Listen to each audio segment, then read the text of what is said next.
Good morning students. Now we will discuss about figures of speech और poetic device या और क्या बोलते हैं इनको literary device भी बोलते हैं। Figure of speech क्या होता है? अलंकार। अलंकार क्या वर्क करते हैं, यानी कि जो हमारा डेकोरेट करते हैं सेंटेंस को, हमारी पोएम को अच्छे से डेकोरेट कर देते हैं। यानी कि ए फिगर ऑफ स्पीच और poetic device is a word और phrase which magnifies, glorifies and beautifies the intended meaning, and usually it has a different connotation than its literal or intended meaning. It means यानी कि such as a language which decorate the sentences, it means which affects the sentences poem so that the reader would be attentive and impressed by it. Now there are many types of figure of speech. First लेते हैं simile. What is simile? A word or phrase which compares two different objects or things and using the words like as, such as, etc. यानी कि जब हम comparison करते हैं दो different objects में तो हम ये वर्ड यूज करते हैं। कौन कौन से? जैसे like as, such as, etc. For example, she is as pretty as flower, he runs like a tiger, after examination we feel as light as feather, The slum area children's hair looks like rootless weeds. Rootless क्या होता है? uprooted, और weeds क्या होता है? wanted plants को बोलते हैं। तो जब हम इस तरह से कंपैरिजन करते हैं और ये वर्ड यूज़ करते हैं like, as, such as, तो वो क्या कहलाती है? simile. Metaphor. Metaphor is a hidden comparison between two objects without using these words. यानी कि कंपैरिजन होता है वो, लेकिन जो लाइक एज और सच एज है ये वर्ड हम यूज़ नहीं करते मेटाफर में। फॉर एग्जाम्पल देखते हैं, आपको अच्छे से समझ में आ जाएगा। He is the line of war, my friend is an angel. Comparison तो कर रहे हैं लेकिन कंपैरिजन छिपा हुआ, इट मीन्स यानी कि हम ये वाले वर्ड यूज़ नहीं करते मेटाफर में। My friend has a heart of gold, this class is a market. कहते हैं ना कई बार क्लास में तो शोर होता है तो क्या बोलते हैं एकदम टीचर, तुमने क्या ये सब्जी मंडी बना रखी है क्लास को। तो the class is a market, अगर हम कहते हैं इसको the class is like a market तो कौन सा होता? सिमली। लेकिन हम लाइक और ये सब यूज़ नहीं कर रहे वर्ड, तो हमारा ये क्या हुआ? मेटाफर। आइए अब देखते हैं हाइपरबल। हाइपरबल क्या होता है? यानी कि जब हम किसी चीज़ को बहुत ही बढ़ा चढ़ा कर बोलते हैं, या तो बहुत ही घटा देंगे उस चीज़ को जो रियल होगी, या उसको बहुत ही बढ़ा कर बोलेंगे, तो वो क्या कहलाता है? हाइपरबल।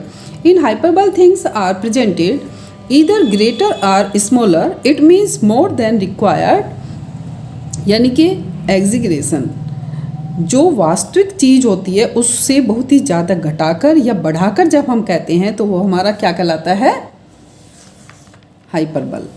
ओके, एग्जाम्पल देखते हैं। जैसे I have explain this poem 1000 times.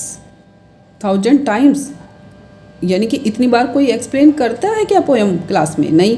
तो यानी कि जब हम किसी चीज़ को बहुत ही बढ़ाकर या घटाकर बोलते हैं तो वो क्या कहलाता है? हाइपरबल। जैसे कहते हैं अरे many times, 100, at least 100 times I have told you about it.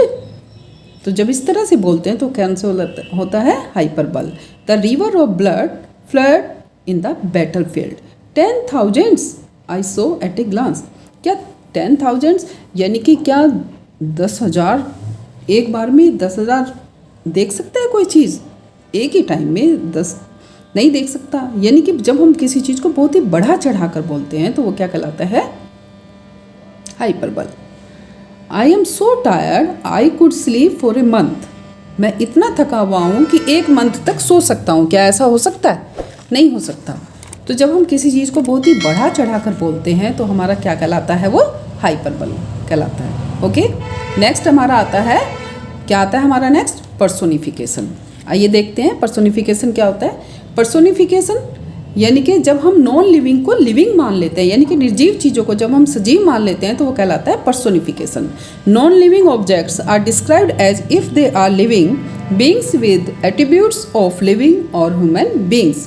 Example देखते हैं, आपको अच्छे से समझ में आए। जैसे young trees sprinting on the face of the earth, the fire swallowed the entire forest, the moon smiled upon the sea, the earth can teach us, experience is the best teacher. जब इस तरह से non living को हम living मानते हैं तो वो क्या कहलाता है? हमारा personification.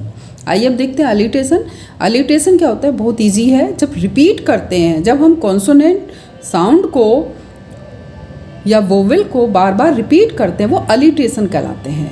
Alliteration is the repetition of a letter और consonant sound in a poetic line in a quick succession और having the same first consonant sound. It means alliteration में क्या होता है, यानी कि अलिट्रेशन में जब हम किसी साउंड को यानी कि कॉन्सोनेंट लेटर को या साउंड को बार बार रिपीट करते हैं तो हमारा अलिट्रेशन कहलाता है।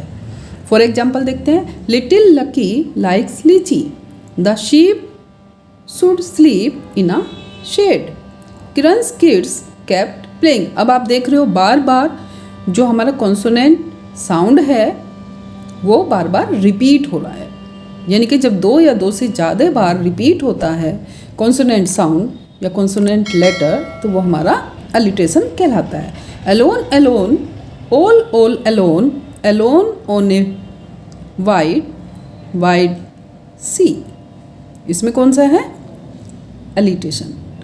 अब इसी के दो पार्ट हैं, कौन से, एजोनेंस और कॉन्सोनेंस। एजोनेंस क्या होता है, repeat the same vowel but start with different consonant sound. कैसे देखते हैं, bear is near but no need to fear.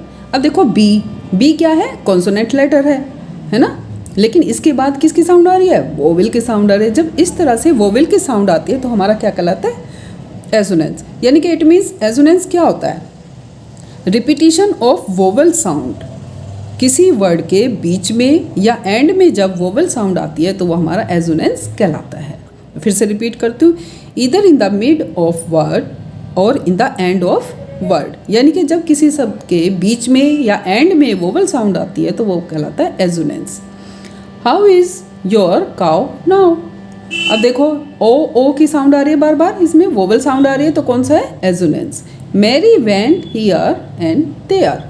अब आता है कॉन्सोनेंस। कॉन्सोनेंस जैसा हमने बताया, इसमें कॉन्सोनेंट की साउंड आती है, कहीं भी आ सकती है, वर्ड्स में बीच में एंड में कहीं भी आ सकती है। जब कॉन्सोनेंट की साउंड आती है तो वो हमारा कहलाता है कॉन्सोनेंस। कॉन्सोनेंट से ही बना है कॉन्सोनेंस। फॉर एग्जाम्पल देखते हैं, जैसे Patrick Pringle puts the papers on the tables. अब पी की देख रहे हो बार बार आ रहा है पी की साउंड, तो वो क्या कहलाता है हमारा consonance. The gentleman jumped in jubilation. Jubilation कहते हैं खुशी, खुशी में जेंटलमैन जंप किया, किसमें, खुशी से कूदे। तो नेक्स्ट आता है traffic figures on July 4th to be tough, यानी कि जब बार बार कॉन्सोनेंट की साउंड आती है तो हमारा क्या कहलाता है, कॉन्सोनेंस। होप आपको क्लियर हो गए होंगे ये। Thank you.